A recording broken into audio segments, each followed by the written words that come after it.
Il était une fois, dans un petit village italien, un vieux menuisier du nom de Geppetto. Un jour, alors qu'il travaillait dans son atelier, il décida de sculpter une marionnette en bois. Il avait toujours rêvé d'avoir un fils, et il nomma sa création Pinocchio. Geppetto était un homme gentil, mais parfois un peu naïf. Quand il termina de sculpter Pinocchio, il fit un vœu en regardant une étoile filante. Il souhaita que sa marionnette devienne un vrai petit garçon. À sa grande surprise, l'étoile sembla briller plus fort, comme si elle avait entendu son vœu. La nuit suivante, quelque chose de magique se produisit.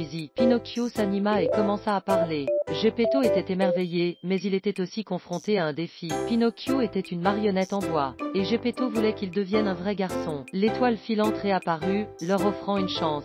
Une fée bienveillante descendit du ciel et dit à Pinocchio qu'il deviendrait un vrai petit garçon s'il se montrait brave, honnête et respectueux. Cependant, elle avertit également Pinocchio des dangers du mensonge, car son nez pousserait à chaque mensonge. Pinocchio était excité par cette perspective et promit d'être un bon garçon. Cependant, il était un peu trop curieux et attiré par les mauvaises influences. Il rencontra un renard rusé et un chat malicieux qui le persuadèrent de sécher l'école et de chercher l'île de la joie, où tout était permis. Pinocchio se retrouva dans des situations difficiles, mais à chaque fois qu'il mentait, son nez devenait de plus en plus long. Il rencontra également un insecte sage appelé la grillon qui tenta de le guider sur le droit chemin. Malgré ses erreurs, Pinocchio apprit peu à peu à faire les bons choix. Il sauva son père Geppetto d'un monstre marin redoutable et démontra son courage. Finalement, la fée, touchée par sa transformation, réalisa le vœu de Geppetto, transformant Pinocchio en un véritable petit garçon. Ainsi, Pinocchio apprit que la véritable magie réside dans la gentillesse, l'honnêteté et le respect des autres.